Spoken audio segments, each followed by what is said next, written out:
Dans l'assemblée des saints, assoiffé je me tiens, que ton onction descende sur moi. Conscient que mon destin est dans le creux de ta main, que ton onction descende sur moi. Je suis disposé, assoiffé, que ton onction descende sur moi. Je suis disposé, assoiffé, que ton onction descende sur moi.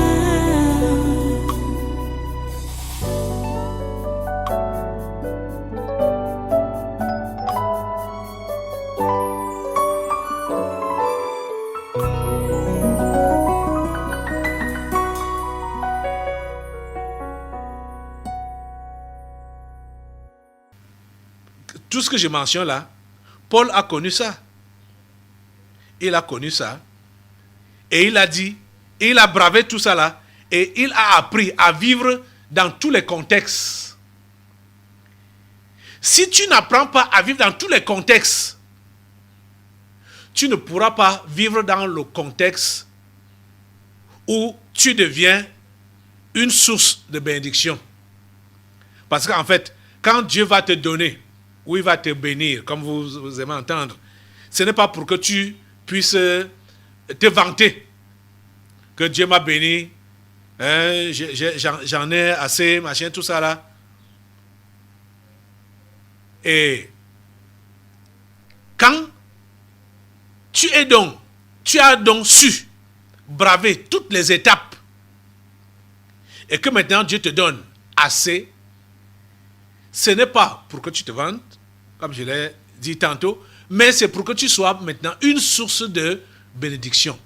Mais tu dois apprendre à vivre ou de vivre dans, c'est-à-dire à traverser toutes les étapes possibles. Le manque, le besoin, la disette, la faim. Tu dois connaître ça. Paul dit, je sais vivre dans la disette et je sais vivre dans l'abondance. Si tu n'as pas su vivre dans la disette en tant que disciple de Jésus-Christ, tu ne sauras pas vivre dans l'abondance. Tu ne sauras pas. Ça se voit chez plusieurs. C'est-à-dire ceux-là qui... on a vu, on a des exemples. Hein, ceux-là qui pensent ou pensaient que c'est quand ils auront qu'ils vont maintenant, quand ils auront assez, qu'ils vont réellement maintenant servir Dieu, qu'ils vont maintenant l'aimer, qu'ils vont avancer dans ces choses. Mais on s'est rendu compte que certains d'entre eux, dès qu'ils ont donc reçu, c'est là qu'ils disent au revoir à Dieu, au revoir à ces choses, au revoir à sa maison. Donc, on comprend quoi? Il fallait même que cela reste sans rien avoir. Là, ils pouvaient être sauvés comme au travers du feu, même n'étant pas satisfaits d'être comblés. Mais ils allaient quand même au moins sauver leurs âmes, parce qu'ils allaient demeurer forcément, malgré bon gré, dans la présence de Dieu. Mais quand ils ont reçu ce qu'ils désiraient là, alors qu'ils n'ont pas su d'abord gérer le manque dans lequel ils étaient, le besoin dans lequel ils étaient, la disette dans laquelle ils étaient, c'est ça qui a fait que dès qu'ils ont reçu maintenant la bénédiction ou l'abondance, ça les a égarés. Comprenez ça? Prêcher l'évangile pour un vrai disciple de Jésus-Christ, c'est une nécessité qui lui est imposée. Et c'est la raison pour laquelle il fera donc aussi tout pour gagner le plus grand nombre. Il fera tout pour gagner le plus grand. Il fera tout pour l'évangile pour gagner le plus grand nombre. Quand il sait que la nécessité lui est imposée, donc il faut tout faire pour glaner des âmes par-ci, par-là, par-ci, par-là. Et c'est pourquoi Paul pouvait donc dire déjà, je vais continuer au verset 17 de 1 Corinthiens 9 là. Si je le fais de bon cœur, j'en ai la récompense.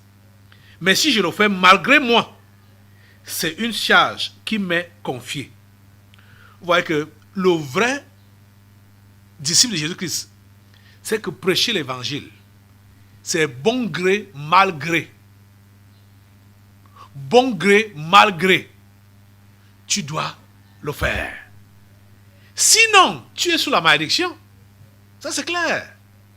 Malheur à moi si je ne prêche, si je n'annonce pas l'évangile. Malgré bon gré, tu dois le faire. Pas pour chercher la gloire ou la notoriété. Verset 18. Quelle est donc ma récompense? C'est d'offrir gratuitement l'évangile que j'annonce, sans user de mon droit de prédicateur de l'évangile. Et l'apôtre Paul est celui qui nous a servi de modèle pour comprendre qu'on doit annoncer l'évangile est un service de bénévolat. Travailler pour Dieu, c'est un service de bénévolat.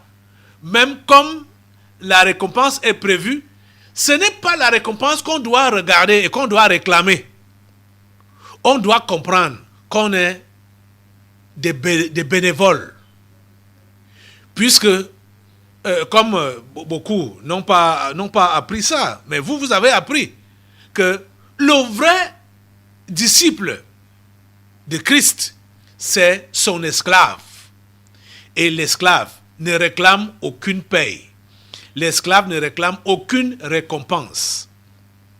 Vous comprenez? C'est pourquoi il faut donc être garni de l'esprit de bénévolat. C'est très important. De façon à ce que, quand tu as cet esprit-là, tu ne vas pas être frustré. Quand bien même tu sers les gens et les gens ne reconnaissent pas ton service. Ils s'en foutent, ils s'en moquent.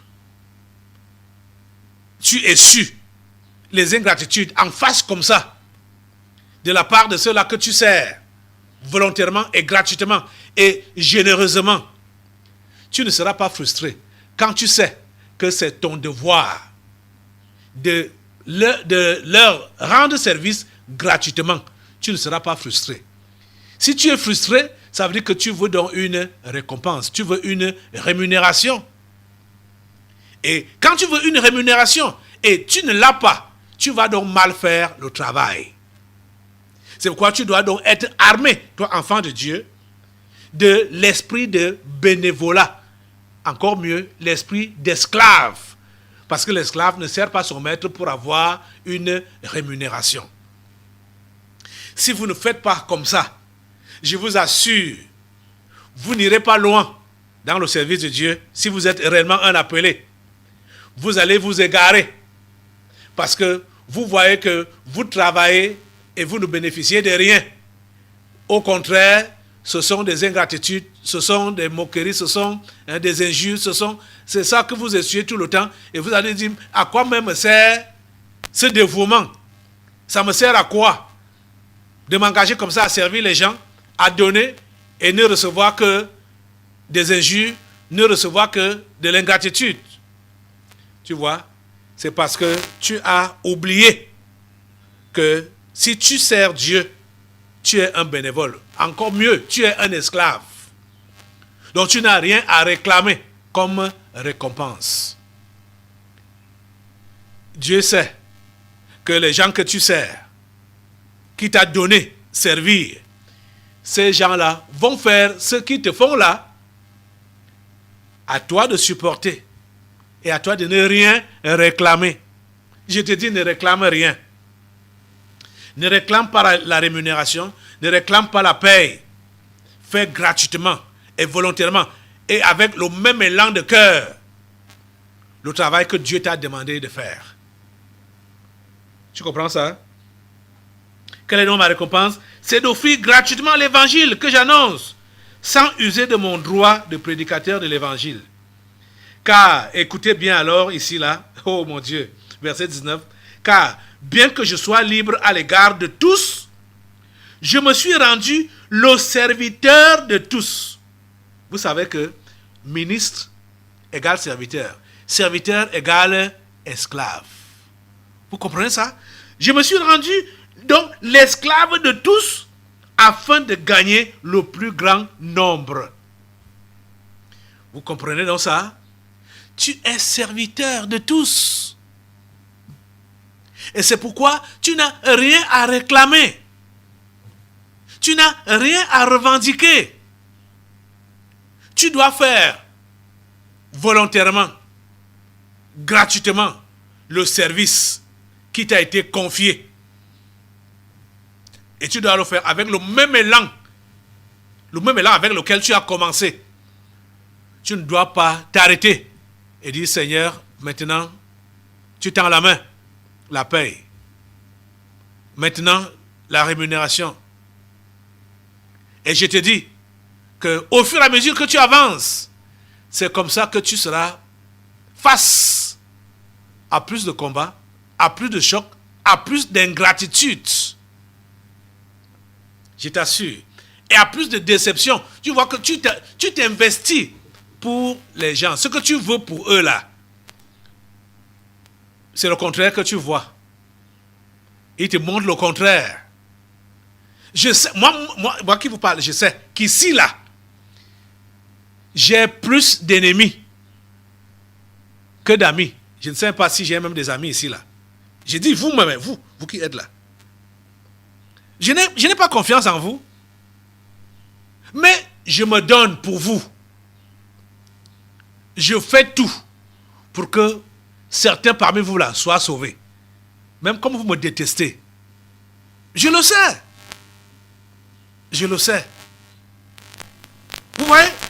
Je vous dis en réalité, s'il faut dire, ça je n'ai pas une vie pour moi-même. Tout ce que je fais, quand je vois même ça là, ça me... J'ai dit, Seigneur, bon, ça va.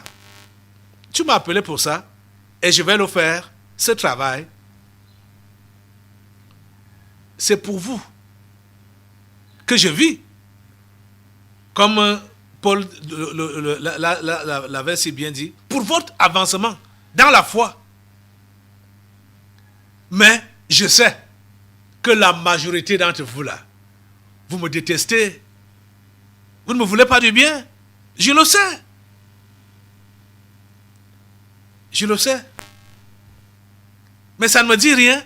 J'avance. Le peu que le Seigneur peut sauver, ils seront sauvés. Parce que je sais que de toutes les manières, comme il a parlé du royaume des cieux, qui est comme un filet qu'on lance en mer, ça prend tout. Les brindilles, les morceaux de bois, les feuilles, et aussi avec du poisson. Les quelques poissons qui peuvent entrer dans ce filet que je jette. J'ai dit gloire à Dieu. Je ne m'attends pas à ce que vous tous, vous soyez convertis. Je ne m'attends pas à ce que vous tous, vous partiez au ciel. Bien que ce soit mon désir. Mais je ne peux pas me tromper. Parce que c'est Dieu seul qui connaît ce qui lui appartient.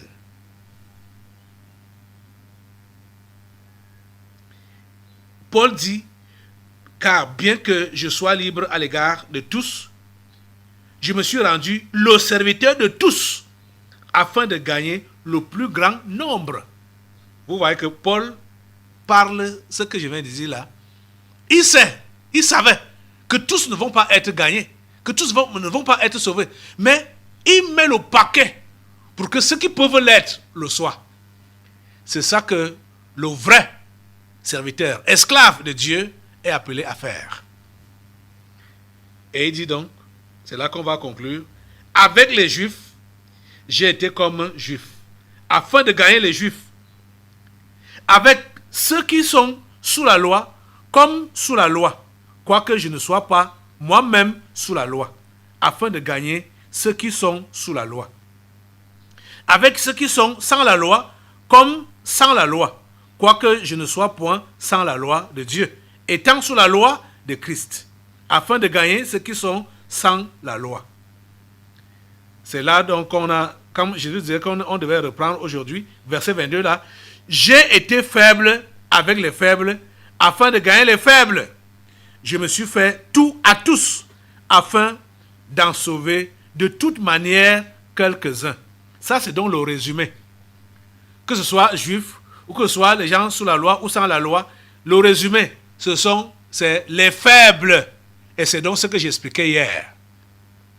Que Paul a donc compris qu'il fallait, il ne faut pas rejeter d'emblée les gens comme ça, mais il faut les comprendre et essayer de les ramener à la raison afin de les sauver.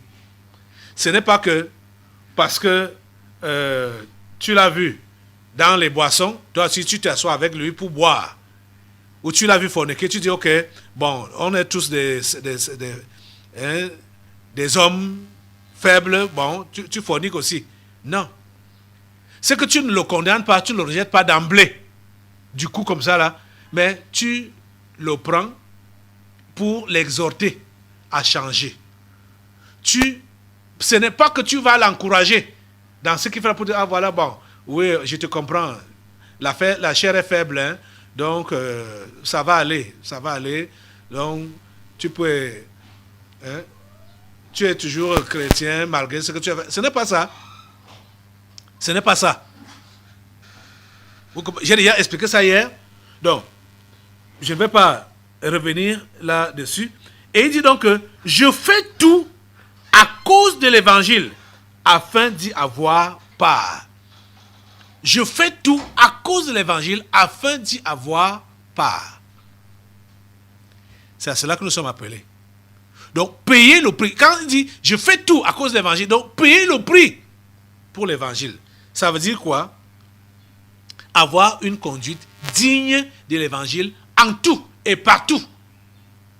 Pour que ceux qui peuvent être sauvés le soient.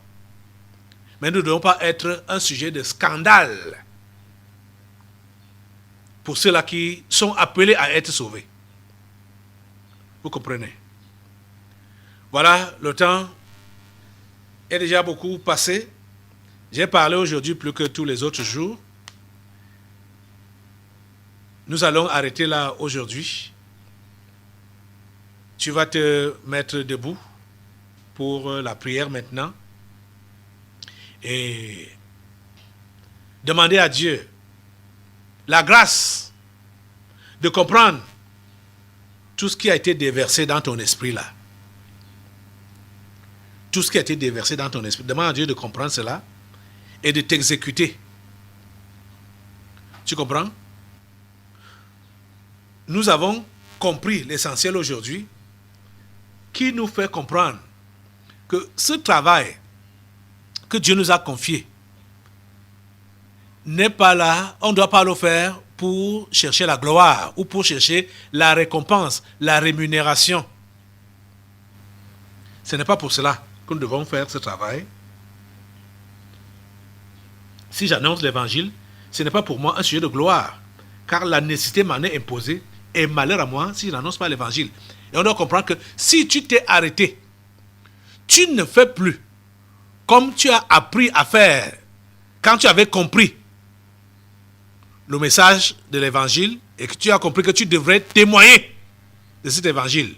Tu t'es ressaisi parce que tu as connu des attaques, tu as connu des combats, tu as connu des ingratitudes et tu ne veux plus travailler comme avant. Tu t'es placé toi-même sous la malédiction. Repends-toi devant Dieu ce matin et revêt-toi de la pensée que tu es un esclave. Esclave de tous. Donc esclave de ceux-là à qui tu es appelé à apporter la bonne nouvelle. C'est la raison pour laquelle tu es obligé de faire ce qui ne peut que les sauver. Et tu es interdit de faire ce qui peut les faire chuter. Tu es un esclave.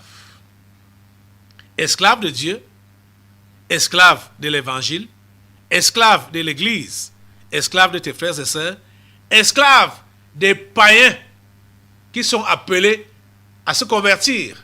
Tu es leur esclave. Tu es esclave du service de l'annonce de l'évangile.